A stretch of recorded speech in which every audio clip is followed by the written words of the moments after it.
अल्हम्दुलिल्लाहि रब्बिल आलमीन वस्सलातु वस्सलामु अला सय्यिदिल अंबिया'i वल मुरसलीन व अला आलिहि व अस्हाबिहि अजमईन।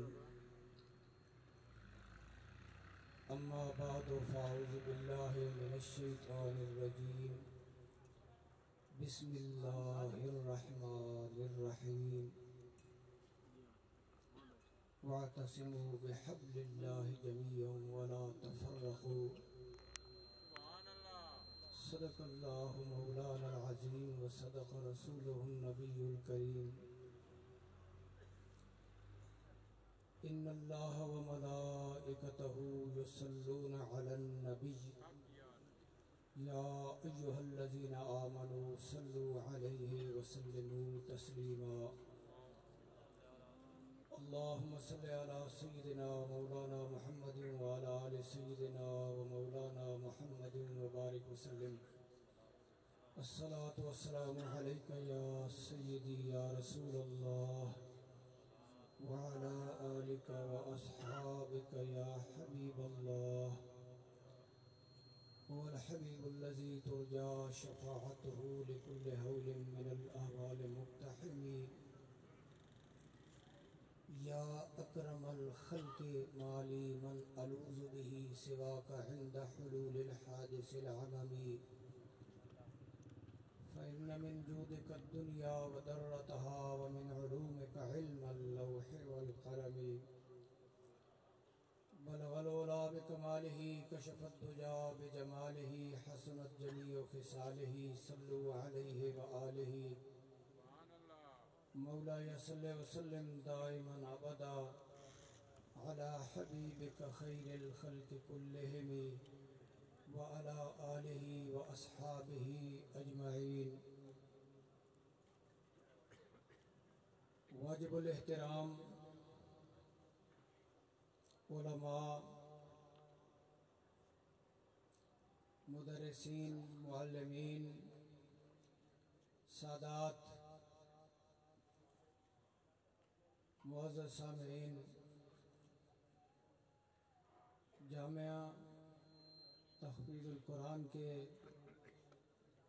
सालाना जलसा के मौके पे हम सब यहाँ इस पुरनूर तक़रीब के अंदर मौजूद हैं।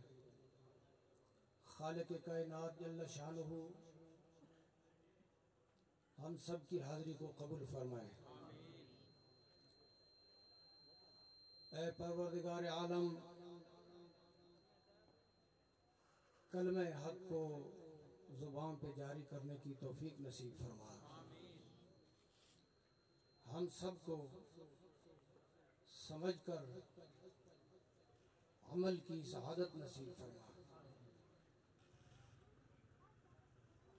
आये करीमा आप हज़रात के सामने तिलावत की है, जिसका मफ़हूम ये है कि खालिक़ कायनात जल्ल शानुहु ने इरशाद फरमाया कि अल्लाह की रस्सी को मजबूती से पकड़ो, दीन इस्लाम को मजबूती से इख्तियार करो, सब मिलकर, और तफरीक़ा में न पड़ो। इस आयत करीमा में खालिक़ कायनात जल्ल शानुहु ने ये इरशाद फरमाया है कि सारे मुसलमान दीन इस्लाम पे मजबूती के साथ कारबंद रहें और तफरीका में न पड़े। मुअज़्ज़ज़ सामीईन,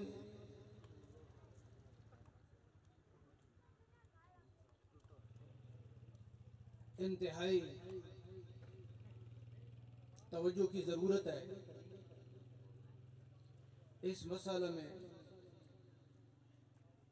कि अल्लाह रब्बुल आलमीन जल्ल शानुहु ने इस आयत करीमा में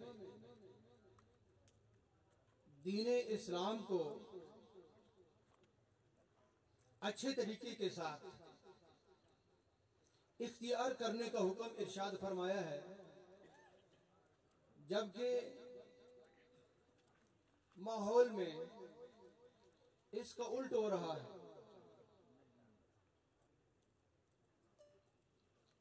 हुक्म क्या है और समझा क्या जा रहा है, इस मकाम पे मुफस्सिरीन ने दर्ज फरमाया है कि इसका क्या माना है। वातसिमू बिहब्लिल्लाहि जमीआ, कि तुम सब मिलकर अल्लाह जल्ल जलालहू की रस्सी को मजबूती से पकड़ो। इस रस्सी से क्या मुराद है? इरशाद फरमाया इससे शरीयत मुस्तफा मुराद है, दीन इस्लाम मुराद है। और इसको रस्सी के साथ ताबीर फरमाने में क्या हिकमत है कि जब रास्ता ऐसा हो कि जिस रास्ते से फिसल जाने और भटक जाने का इम्कान हो, तो उसके दोनों किनारों पे मजबूती के साथ रस्सी को बांध दिया जाए। तो अब चलने वाला जब उस रस्सी को पकड़कर उस सफर को तय करेगा तो वो फिसलेगा नहीं, भटकेगा नहीं। क्यों? कि इस कोने के ऊपर भी रस्सी बांधी हुई है, उस कोने के ऊपर भी रस्सी बांधी हुई है, और ये बिल्कुल सीधे रास्ते के ऊपर है। अब जो इसको पकड़कर चलेगा वो फिसलेगा नहीं, वो गुमराह नहीं होगा। तो मफहूम तो ये है कि दीन इस्लाम को, शरीयत मुस्तफा को अच्छे तरीके से तुम पकड़ लो, अच्छे तरीके से इख्तियार करो। और ये पक्की बात है कि जिसने शरीयत मुस्तफा को अच्छी तरह इख्तियार कर लिया, अब खालिक कायनात जल्ल शानहू अपने फजल करम से उसको गुमराह होने से बचाएगा। अब मतलब तो ये है कि शरीयत को समझकर, दीन इस्लाम को समझकर उसके ऊपर तुम कारबंद रहो ताकि गुमराही से बच जाओ। इरशाद पाक तो ये बता रहा है कि तुम तफरीका से बचो, फिरकावारियत से बचो। तो बिल्कुल ये आसानी के साथ आप लोगों के ज़हन में ये बात आ रही होगी कि इस आयत करीमा में शरीयत को मजबूती से थाम लेने का हुक्म है, तफरीका में पढ़ने का हुक्म नहीं, फिरका बनाने का हुक्म नहीं, बल्कि उससे बचने का हुक्म है।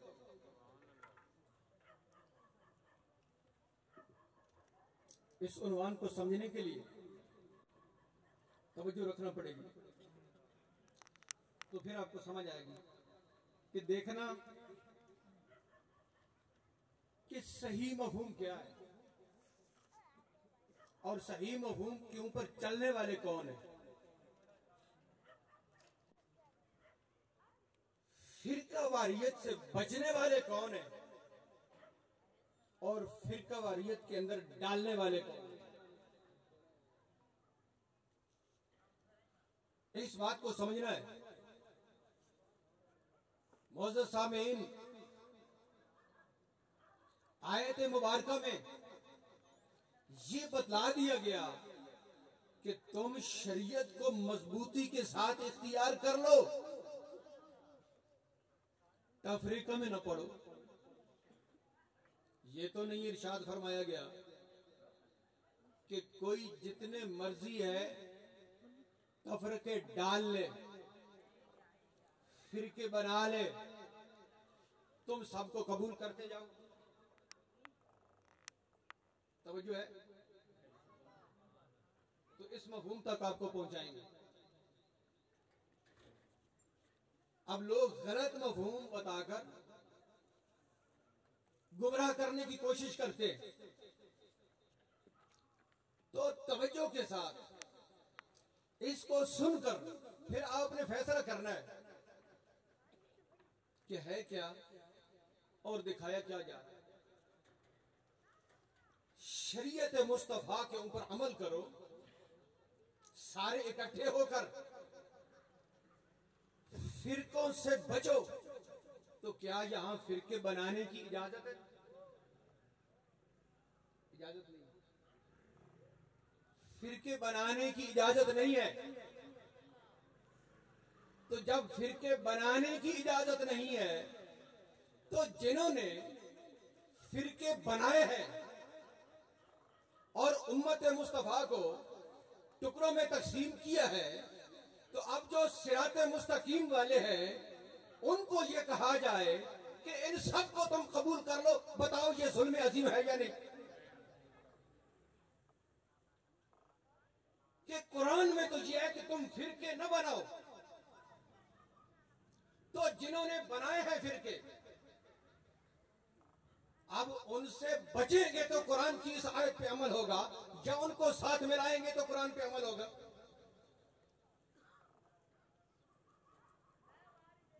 अब ये एक उल्टा मफहूम कौम को दिया जा रहा है कि हर नया फिरका जो भी इस मुआशरे में रिवाज पजीर हो रहा है, तुम उसको कबूल करते जाओ और उनको साथ मिलाते जाओ और तुम साथ मिलते जाओ। मैं मिसाल के जरिए थोड़ी सी वजाहत करता हूं, तो उम्मीद है आप समझ सकेंगे। देखिए, शरीयत मुतहरा में अमर बिल मारूफ और नही अनिल मुनकर का उन्वान है या नहीं? नेकी का हुक्म देना, बुराई से रोकना। बल्कि उम्मत मुस्तफा के वसफ को खालिक कायनात जल्ल शानहू ने इसी तरह बयान फरमाया, कुंतुम खैर उम्मतिन उखरिजत लिन्नास तअमुरुना बिल मारूफ व तनहौना अनिल मुनकर। उम्मत मुस्तफा के वसफ में ये बात आ रही है कि वो नेकी का हुक्म देते हैं, बुराई से रोकते हैं। ये वसफ है। और इस मकाम पे अल्लामा रूहुल बयान ने एक रिवायत को दर्ज फरमाया है, मन अमर बिल मारूफ व नहा अनिल मुनकर फहुवा खलीफतुल्लाह फिल अर्द व खलीफतु रसूलिही व खलीफतु किताबिही।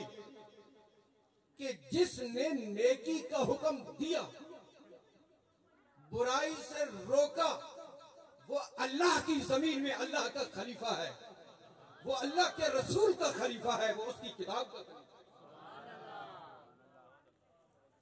जिसने नेकी का हुक्म दिया और बुराई से रोका, ये अल्लाह की इस जमीन में अल्लाह का खलीफा है। और यही वो लोग हैं जो वरसतुल अंबिया हैं। तो मालूम ये हुआ कि शरीयत मुबारका की हिफाजत इस तरीके से होगी कि जो नेकी है उसको फरोख दिया जाए और जो बुराई है उसके दरवाजों को बंद किया जाए। दीन इस्लाम और शरीयत मुस्तफा, इसकी हिफाजत भी तभी होगी कि सही तरीके से इसको अपनाया जाए और जो गलती आ रही है उस गलती से बंदा दूर रहे और अपनी ताकत के मुताबिक उस गलती के सामने रुकावट बने। हम अल्हम्दुलिल्लाह ताला अहले सुन्नत जमात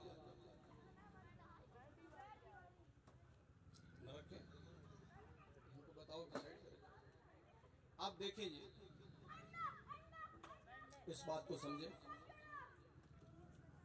कि हम अहले सुन्नत जमात हैं और हनफी हैं। हनफी हैं, इमाम आजम अबू हनीफा के हम पैरोकार हैं। इमाम आजम अबू हनीफा के पैरोकार हैं हम। इमाम आजम अबू हनीफा के मुक़ल्लिद हैं। और आपको पता है कि ये कब से आ रहे हैं? ये मुक़ल्लिद कब से आ रहे हैं? इमाम आजम अबू हनीफा के पैरोकार कब से आ रहे हैं? इमाम शाफई के पैरोकार कब से आ रहे हैं? इमाम मालिक के पैरोकार कब से आ रहे हैं? इमाम अहमद बिन हंबल के पैरोकार कब से आ रहे हैं? जिन्हें मालूम है जरा हाथ खड़ा करो। मालूम नहीं तो अब फिर सुनो इस मसले को, सुनो और सिराते मुस्तकीम को समझो और ये समझो कि शरीयत मुस्तफा दीने इस्लाम के ऊपर चलने वाला कौन है और फिर कवारियत के अंदर मुब्तला होने वाला कौन है। और ये भी समझो वो बुद्धू कौन है कि जितने फिरके जहान में बन चुके हैं और वो कहता है कि सबको तुम मान लो। इधर भी तवज्जो होनी चाहिए कि कुरान कहता है कि तुम फिरके न बनाओ, और जो तुम्हारी आंखों के सामने बन रहे हैं, चलो जिनको कुछ अरसा हो गया, 100 साल हो गया, 200 साल हो गए, 300 साल हो गए, उलमा को तो पता है। लेकिन अगर किसी को पता नहीं तो वो अलग बात है, उसे पूछ लेना चाहिए उलमा से। तो मैं आपको बताता हूं, एक तो ये कि हनफी कब से आ रहे हैं, और एक थोड़ा सा ये बताऊं कि हनफी किसको कहते हैं। बस ये दो बातें हैं, वक्त भी मुख्तसर है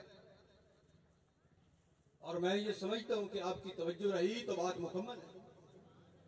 ऐसे भी नहीं कि मैं कोई शिकायत करूं कि वक्त कम है और बात रह गई, और आप भी ये समझो कि बात रह गई। नहीं, समझ जाओ बात मुकम्मल है, बशर्ते के हम इस वक्त की कदर करें और अपनी तवज्जो को हाजिर रखें। ये समझो कि हनफी होने का क्या मतलब है, ये समझो बात। हमारे उलमा ने लिखा है, और खास तौर पे मुजद्दिद दीन व मिल्लत इमाम अहमद रज़ा ने उलमा की तर्जमानी फरमाई है, और जो बात आपने दर्ज फरमाई है वो 14 सदियों पर जो मुहीत अरसा है, इसके अंदर जो उलमा है और जो इसमें आइमा है, वो सब की तर्जमानी को बयान करने वाला इमाम अहमद रज़ा है। इस मफहूम को समझे कि हम हनफी हैं। हनफी होने का मतलब क्या है? मतलब यह है कि हम कुरान और सुन्नत की रहनुमाई इमाम आजम अबू हनीफा से लेते हैं। ये मतलब है। लोगों ने इसका गलत तारुफ कराया। आपने इमाम अहमद रज़ा ने फरमाया कि जो फुकहा है वो कुरान और सुन्नत से लेते हैं और हम फुकहा से लेते हैं। ज़ाब्ता ये है कि फुकहा कुरान और सुन्नत से लें और उलमा फुकहा से लें, और फिर अवाम आगे उलमा। ये एक तरतीब है। तो समझ गए आप हनफी होने का क्या मतलब है?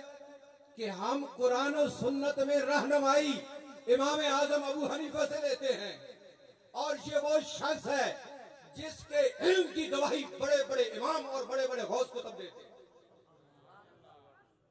अब मुझे ये बताइए कि कुरान और सुन्नत की रहनुमाई इमाम आजम अबू हनीफा से लेना, और इमाम आजम अबू हनीफा वो हैं कि जिन्होंने सहाबा इकराम रिदवानुल्लाह ताला अलैहिम अजमईन से कुरान और सुन्नत की रहनुमाई ली।